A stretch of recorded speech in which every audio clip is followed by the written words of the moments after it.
Hey, you're listening to Empty Nest Empires, episode number 12. And I have a special treat for you today. We're going to be talking about legacy, and there's a really interesting twist to that. Stay tuned for more. Okay, your nest is empty, or it will be within a few years. So now what? Whether you know it or not, we are building empires. Empires of faith, family, fun, fitness, and of course, finance. And those empires are the legacy we leave for our loved ones.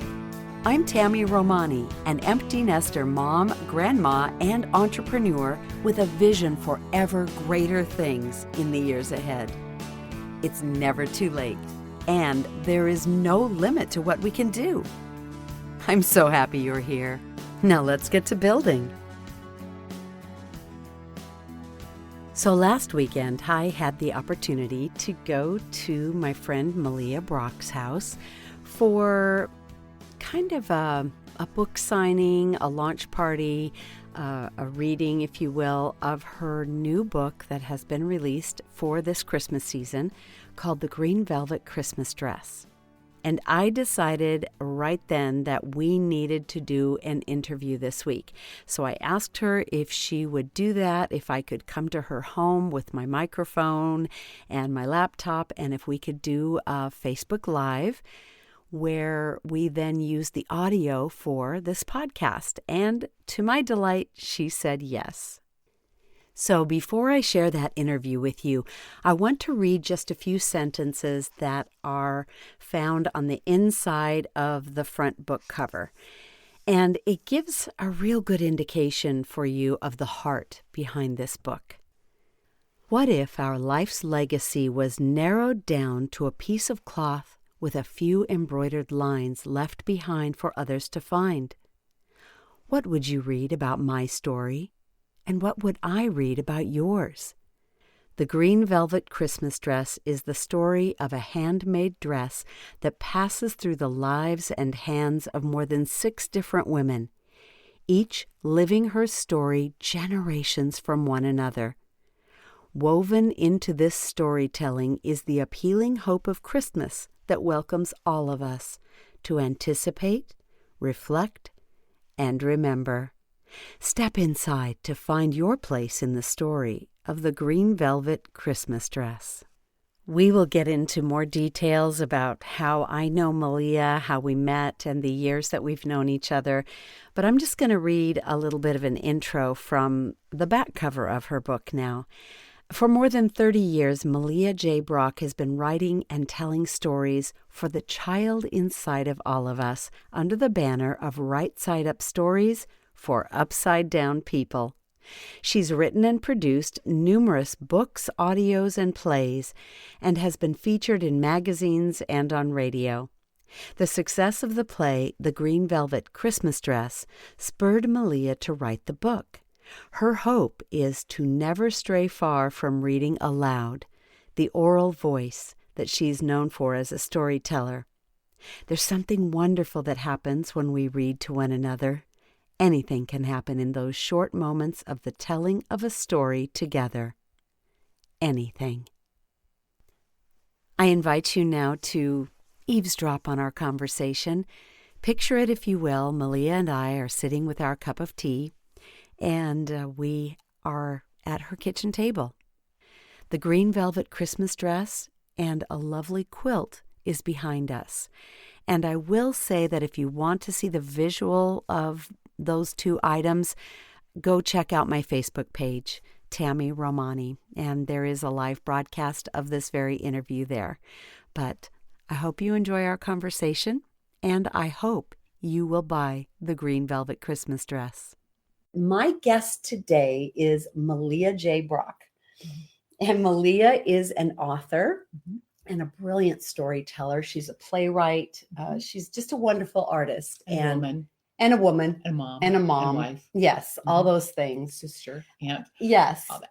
And we're here in her beautiful home because I wanted to show you the props behind us. Mhm. And if you're listening on the podcast, you're going to have to go to Facebook and watch the replay of this to actually see what we're talking about the couple of times that we talk about it.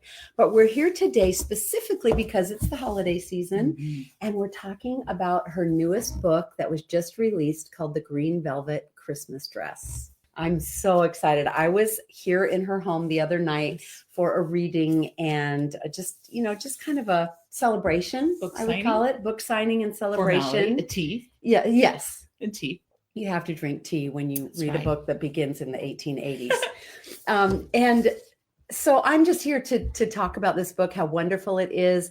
You can go to rightsideupstories.com and get more information about the book and order it from there. But Melea, first of all, let's talk about how we met. Okay. Yes. I don't even know the first time we met, but either. Melea used to do story times at the church we attended when my kids were little. And it was a big deal. Like there was music, there were sets. She literally would open a book of her own stories and sometimes of other stories and read them to us.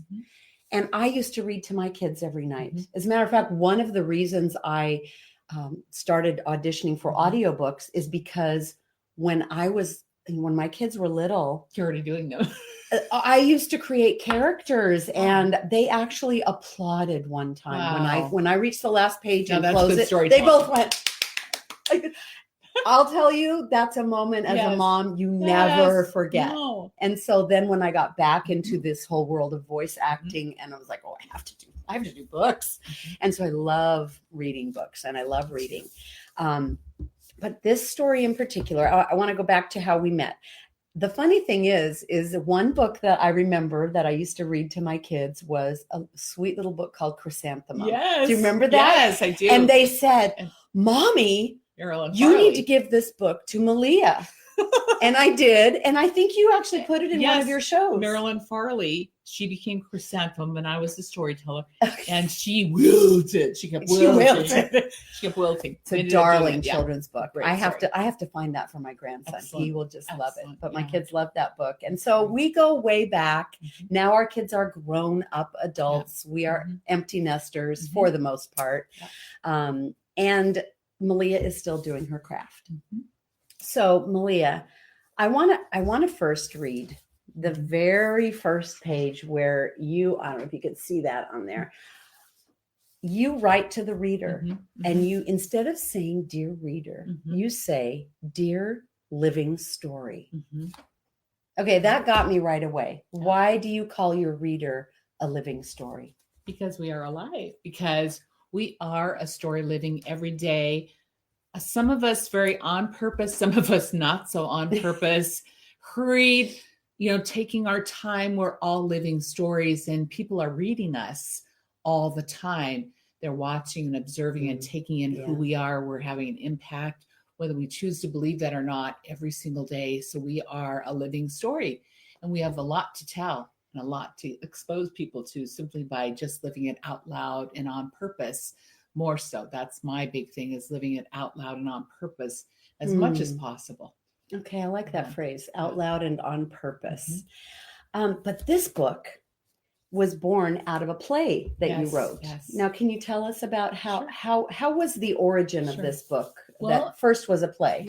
I have to back into a family story. My sister, Melanie, who lives in Indiana, her husband, Ken, suddenly became very ill in the night, was taken to the hospital. There was a touch and go kind of reality of, will he live? Will he pass? Wow. And we came to Melanie's side and her 8 children to be with them during this terrible, terrible time. And then it came to the part in the story where there was no brain activity and Ken was going to pass. And so she had to make this awesome decision of, when will he go? And she felt like Easter Sunday was the time for Ken to go home. And so it was Easter Sunday. And then my husband and my daughter and my son and I, who were there with them, had the privilege, and I say privilege, of walking through the grief of a family and the loss of a father and a husband. And it exposed me to grief in a way I'd never been exposed to grief before. And it made a difference in the way I looked at life tremendously. And then as the time went by with my sister and her grieving process, I don't know why, but I wanted to write a story that would have something that would pass through time, that would have a legacy attached to it. And the idea of a dress walking through time, passing through time somehow came to my mind. And then my sister's daughter, my niece, Julie, came to stay with us for a short period of time during the summer following her father's passing. And she stayed with us while she took a class at the U.S. Center for World Missions. And we got very close during that time. I hope Julie feels that way too. You never know with college kids, right? We're taking care of a college kid and, just learning about what she's learning about. And she was still in her grieving process, of course, of her father. And I remember Julie would sing her heart out. She plays beautifully, sings beautifully. And I would just hear her just singing her soul out, singing her heart out. And I'd written the short story of what was going to become a play. And I said, Julie, can I read you a story that I'm calling The Green Velvet Christmas Dress? And I had her come into my little studio and listen to me tell the story. And she bawled, I bawled. And I said, what do you think? Should I write the play? And she said, yes, write the play, Aunt Melea. So it started as a short story. Which is kind of where I would go maybe with a play, is start with a story, because that's kind of my form, and then move into a play. And so that's how this came to be. It was done in 2011 and 2012 and very well received. I did it at Pasadena Community Church in Pasadena. Very well received. And then came the part of writing, actually, the book, which followed the following year in 2013. Did you know that this would also become a book? No, I did not. I was compelled by two of my high school students. They were high school theater students that I had. They were now in the play. They were part of my group called Restore Theater. And they said, you've got to write the story. I said, the story of this book. This book needs to be written about the Green Velvet Christmas Go dress. Deeper, in other words. Yeah, go all the way back in time to where it all started and then go forward. And you did. You started with a bolt of green velvet. Yes. And not even the dress. Nope. Whereas the play started with the dress. Yes, the play starts with the dress, her finishing the dress, putting the final touches, waiting for her sister to come visit her. Yeah. Actually, her that was sister such a beautiful part of the book. Yeah. Okay, so I read this whole book last night. And because, research. I just got it. When was I here? Saturday. Okay, well, I probably could have started it sooner, but I read it last night knowing we were doing this today. You actually have told people to savor it. True. So I don't recommend doing it all in one sitting, just so you know. I did it because I needed to know the whole story before we met today. Right. But I was still so moved throughout the whole book. And Melea, I remember you saying on Saturday that this is a book to be savored and shared. So you are an out loud reader, storyteller. You like it when people get together, even in groups of 2 or 3, and read it to each other. Yes. And why is that? Because I think me hearing your voice tell the story echoes back into my own story.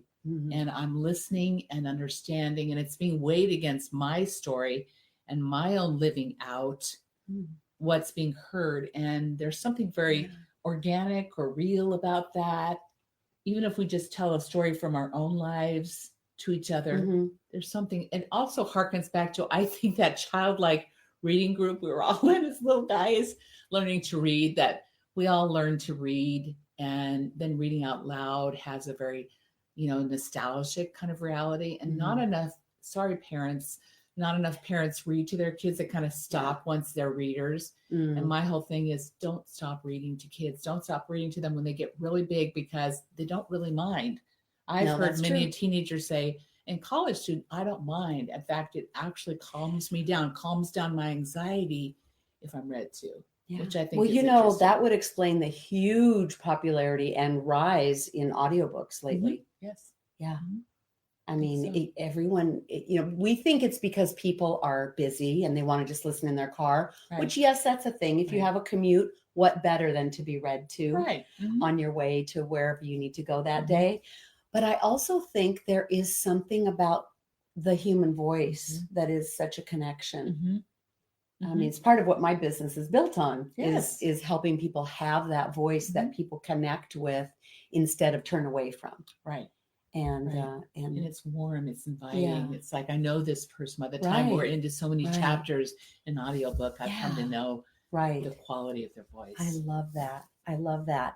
So I don't want to give away too much from the Me book neither. because it was so valuable to me last night as I sat with my Christmas tree lights next to me and my little reading light. My husband was like, it's kind of dark in that corner. And I was like, I have a little light. I had one of those little stick lights that, and it was just so cozy and wonderful. And I don't want to give away the story, but I do want to talk about, why is this a Christmas story? Well, I mean, it could be a year-round story, but it is especially poignant right now. Right. The story begins near Christmas in Emma's life with this bolt of green velvet fabric that she's purchased. Mm-hmm. And she goes home and finds her, I'm sorry, I'm telling some of the story, so forgive me, those who are going to get it, purchase it. She goes home and finds out her 2 children are homesick from school, and they have contracted, I think that's the word, what we'd call the fever that kind of went through the United States. There were other forms of it. And so this has happened to her 2 children, and they are very sick and very ill. And then we move forward into the passing of her 2 children. And I'm going to tell you this, and her husband. So in the first 2 chapters. Well, you kind of gave away a lot right there. Yeah, I kind of take. Yes. But I want just a little warning there. Because we need to hear. Yeah, especially if you're going to have children. Just yes, read this. Yeah. You got to be ready, mom and dad. It kind of starts with a big discussion. Grandma, grandpa, uncle. You got to be ready for, why did they have to die? Yeah. This is a very important question. But it wasn't, there was hope woven into it. And I want to hear, you already told us that your sister lost her husband. And I believe you said on Saturday that that's where this all came from. But then after you wrote that part of the book, you shelved it for a while. Yes. Because you had to spend time with that family. I did. And as an artist and as a writer, I think a lot of artists out there and writers can relate to that. That when you're telling a story, you get so involved that you've just written about this family, but you've also written hope into it. So I do want to tell you that. Don't avoid this book because of what she just let you know about. There's so much hope, even in that part of the story. Yeah. I mean, beautiful hope of restoration and healing. And it's just, and neighbors, yes. the part that we play in each other's lives. Yeah. I mean, you've really, throughout the whole thing, there's partnerships and neighbors, every story. So this is the first dress behind us. Now, if you're listening, again, if you're on the podcast later, you need to go to Facebook and catch a picture of this. I'm going to move my chair a little bit. Am I in the way? No, I'm just going to go so everyone can see that it's a full-length dress. It's very similar to what's on the cover of the book. It actually is the dress on the cover. This is the act. This is the dress you envisioned. This is the actor, actually. Oh, okay. Who played the part of Emma. So you can see there. That is what the dress looks like. Permission to use her picture. And this is the dress that was used in the play, the costume. Correct. Okay.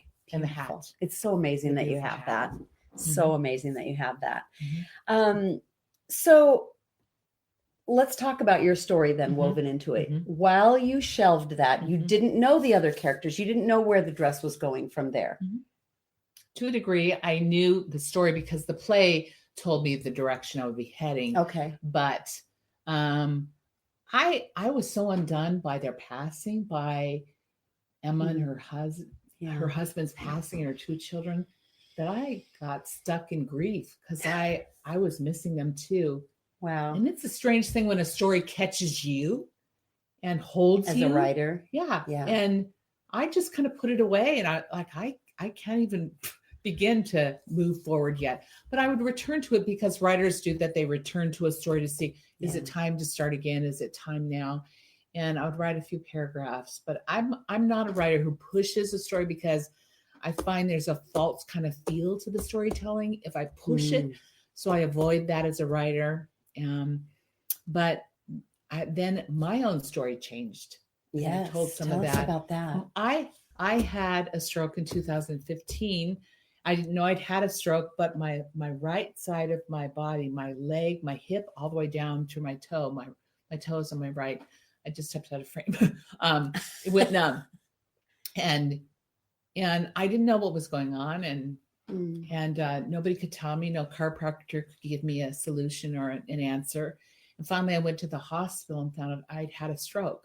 But it wasn't until I was in an MRI that they could figure out it was a stroke this woman had. And then a couple of days later, my neurologist said, I don't think you're going to walk again, which I refused to believe.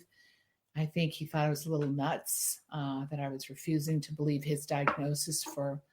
It was awfully soon for him to say that. Well, I think doctors go on what they're seeing and what they have found, and whatever he had found, whatever he had been testing my leg to see, is there anything this woman's feeling, was showing nothing. No movement whatsoever was coming. So I did not believe that. I believed God was going to heal me. And I was evaluated for rehab therapy, and I was able to sit on the side of the bed and stand with help, a gatefold belt around me. And I was able then to move into rehab therapy. And the first day of rehab therapy, I had a second stroke. And so I was back to critical care again. Oh my. I know.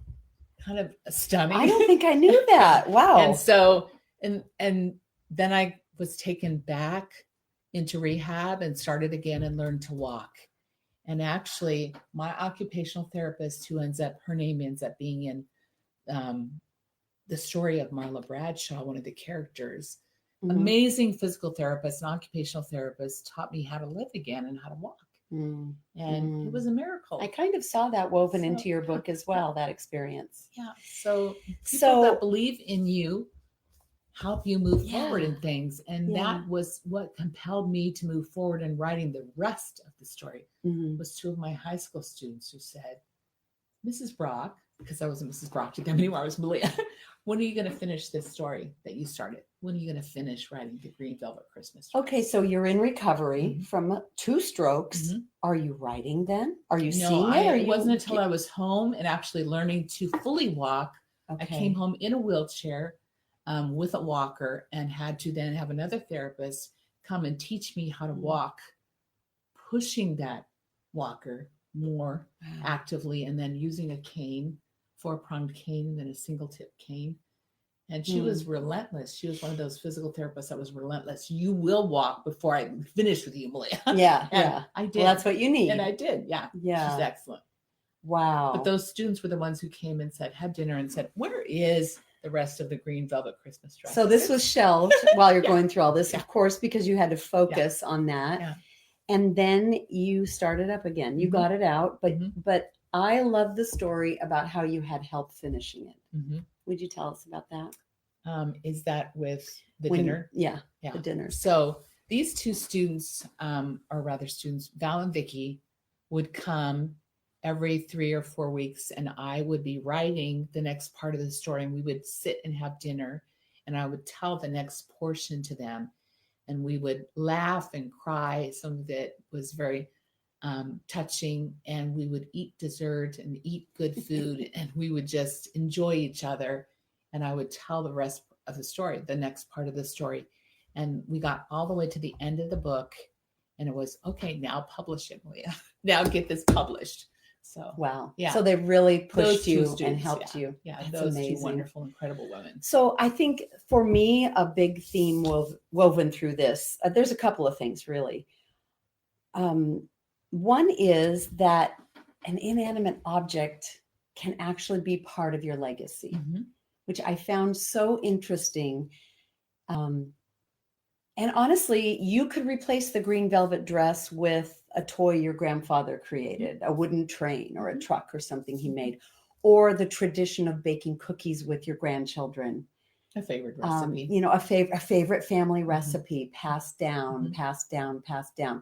In my husband's family, it is ravioli making for Christmas Eve, which we are all going to get together about 10 days before Christmas Eve and do together and learn the recipe and, learn how to do it. Great.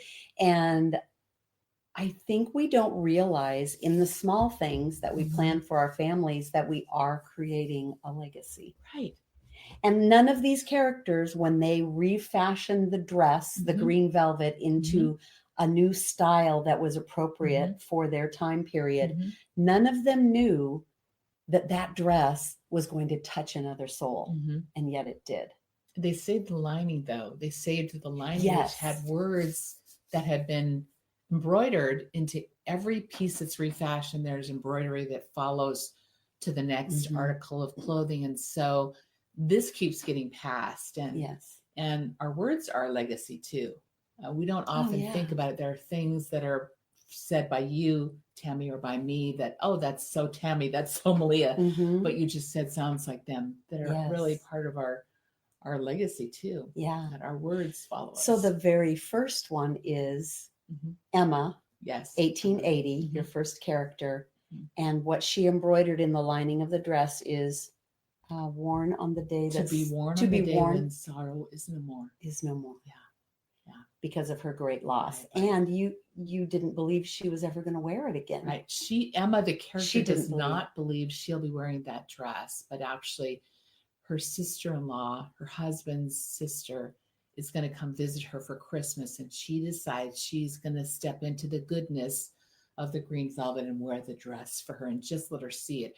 And then some wonderful things happen from there. Not going to tell don't tell the rest. Don't tell the rest. You really need to read this. It is a heartwarming story. It's amazing.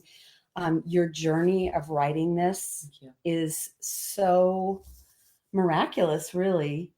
I mean, it's like, isn't it funny how when something like this comes to fruition and you look back really at the genealogy of a miracle, don't you? Yes. If you dare yourself to look. I talk about this in my life group, and I'm also leading an online study right now where we talk about, if you look back, even like an opportunity that you have. Okay, so I have this opportunity to speak on this stage. Well, that wouldn't have happened if I hadn't met this person here at this event. And that wouldn't have happened if I hadn't reached out to them, maybe on Instagram or something back here, or if I hadn't been a student of theirs back 5 years ago, and you really can trace events in your life back that way. And I really encourage people to do that, because I think that if you were to write the publication of the Green Velvet Christmas dress, and then underneath that, what had to happen before that, what happened right before that, what happened there, what happened where, even your stroke in there had to do with the timing of all of this. Yeah, and I actually do. In fact, my editor, Marcia Koppas, in working with me, she said, Melea, there's another woman who was touched by the green velvet. And I'm like, I don't think so. I think I've written about all of them. She goes, actually, your last portion of the book where you give credits, I think it's you. I think you're the woman, the last woman to be touched by the green velvet. And of course, I started to bawl, Tammy, because when somebody tells you the truth about who you are, you're compelled to actually believe what they've told you, or, wipe it off as, no. Yeah. But it was the truth. I was hearing the truth. So that compelled me to go back and look at how I would end this book. Yeah, because I like the way the book is formatted. It's got the names. The first is Emma, and then is the two young women who are military wives, Rachel and Vivian. And so you're reading about each of their stories and how they came upon the dress, how the dress impacted them, and how the lining especially, and how they decided to add their own message to it. And at the end, there's such a beautiful section where Melea gives you space to write your legacy. If you had a dress or a piece of fabric to write your statement, just one sentence, what would you write? And then it's so beautiful that you left space for this book to be passed along and more statements to be written. And I love that a whole family could read this together and each person could pen their legacy statement, which is so beautiful. I've encouraged one family in particular because I gave the book to actually my mentors, their children, and I made sure that one of the numbered and signed copies went to Gary Byers' family, my mentor of more than 30 years. He passed, went home to be with Jesus. And I wanted Holly to be the first to receive the book, but I'm asking Holly and Peter and Riley to write, and their wives and husband to write, and Peter, did I say Peter? To write down their legacy words and on this page, and let the book keep moving to family, because they'll finish the book in a certain amount of time, not overnight like Tammy. And then don't do that. Then we get to learn from each other. What is my legacy on this day? What is my legacy? That's such a beautiful idea. I hope that this speaks to people who don't feel like they are a seamstress, or, I think they will especially be moved by it. But I also think that it's going to speak to anyone because it really makes you revisit having, like you said, living out loud and on purpose and not keeping everything to ourselves, and what an impact you can have. And honestly, God gave me my word for next year is impact. And that's why this was probably so poignant to me, because it really illustrated to me that you don't know the impact. Right. None of those women knew the impact that dress would have on the next person, or on the family that had it during the time that they had it, which was, it was such a good reminder that every day we make an impact that we may never know. And we always want to know. Right. We want to know, like, this thing I'm doing right now, I feel called to do this. Is it really going to make a difference? Right. That's not for you to decide. It will make a difference. Right?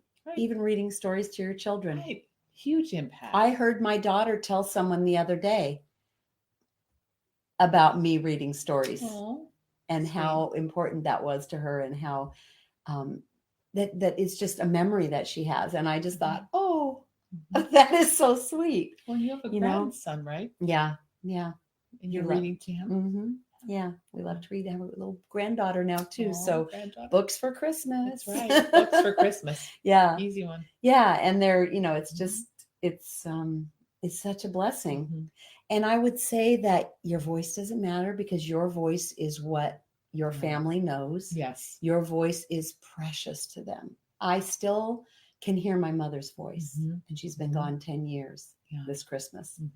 And your voice is precious. So tell the stories. And what people are remembering most of all, even if it's just a baby, well, I just have a baby. What do I do? Just hold that baby in the crook of your arm and read to them. Not maybe the green velvet Christmas dress. It just could be anything. It could be the newspaper. It could be just your wonderful, warm living room voice, as I call it, is one that's going to be remembered by them. And it nourishes that little life. It nourishes that little life. Yes. And then when they get older, of course, it nourishes them more. Keep reading, keep reading, keep reading. Read to your husband. Read to the seniors. Have seniors read to you. They would love that, and you would love it too. And then let them just tell you some of their stories, because there isn't a better story than the story out of a senior. It's funny. I've been doing that lately. I was I had an event down in Long Beach, and I just thought, if I'm this close to the ocean, I'm going to go gaze at it. So I was near Belmont Shore. There's not really any waves there. It's kind of a bay. You can look across the harbor. And I walked out on the pier, and there was a gentleman there, and his only job was to paint every day, paint over the graffiti. Okay. Wow. How nice. But I started chatting with him. Oh yeah. He said, this is my office. I've worked here for 30 years. He was just lovely. And so I chatted with him, and he was a believer, and we just had the best conversation about just the impact that he can have speaking with one-on-one with people in his daily, going about. I want to hear people's stories. Me too. Just yesterday, I walked by a house. I put it on my Instagram because it made me laugh. I walk by this house all the time. I've never noticed this before. There were right by the front door 2 little statues of pigs. So 2 little pigs with wings. Oh, okay. When pigs fly. Well, when that traditionally means a very negative thing. Like that'll happen when pigs fly. Yeah, right. And so the little dog came out to see my big dog, and the gate was open, and the man came out, and he was originally from China. And I asked him, because nosy that I am, I see those pigs there by your front door. What do they mean? Right. And he said, oh, nothing. I think they're just decorations. And I said, well, we have a saying, and he'd never heard this saying. Really? I said, we have this saying that when pigs fly, when something happens when pigs fly, that means it's an impossibility. And I said, but maybe having those there means you're expecting the impossible to happen, right? That you have great hope. And I kind of flipped it, and he just lit up and said, yes. New meaning to those. Poor guy. He's not going to be able to walk out his front door without looking at those pigs a different way. But I just thought that was a God moment, because I wouldn't have thought of that either. Right. But I love little stories like that. And I will say that when people say to me, I don't have a story to tell, because it's not dramatic enough. I've just lived my life and I do this. And I say, you have thousands of stories like that one I just told. Yeah, so wouldn't you say that about storytelling? One of the things I sign when I sign everybody's book, I'm signing it the same way. It says your story has always mattered to God. Yes. So I just feel like people need to know my story's always mattered, and it's always mattered to God, who is the storyteller of, let's say, all of what's happening here. Yeah. That's my belief, is that he is the storyteller, the writer, the author and finisher of my faith, Tammy's faith. Yeah. So get the book. Thank you for joining us today. And I hope that Tammy, as you watch this in the replay, let us know that you're here, and we'll keep revisiting. Hopefully we built an empire today, right? Yes. Empire builders. Empires of faith and legacy, even as small as a dress made. Yes, a dress. So it's such a beautiful story. Thank you, Melea. My pleasure. Thank you. Thank you. Thank you for joining us today and for eavesdropping on our little kitchen table conversation. I hope that you found this interview to be interesting and compelling and, enough to make you want to go to Melea's website, rightsideupstories.com, and purchase a book or two. Give it to a friend. Give it to a family member. I bought one for my sister. And I think she will really, really love it. So I hope that you will go to her website, check it out. Even if it's past Christmas, buy it anyway. This really is a timeless story that can be read year-round. It's a beautiful story. And then you know what I would like from you? I would love to hear from you what your legacy statement was that you wrote in the back of the book. So would you reach out to me on my social media? I'm Tammy Romani on every platform. Would you send me a DM and let me know that you heard this episode and that you have decided that you have a legacy statement? That's what we're all about here on Empty Nest Empires. I think it's so important, and this was such a good reminder today that every little thing that we do that is remembered by future generations can touch their hearts in such a way that it carries on. The blessings carry on from generation to generation. May it always be so in your life and in your family. Thanks for joining me today. I'll talk to you next time. Bye-bye.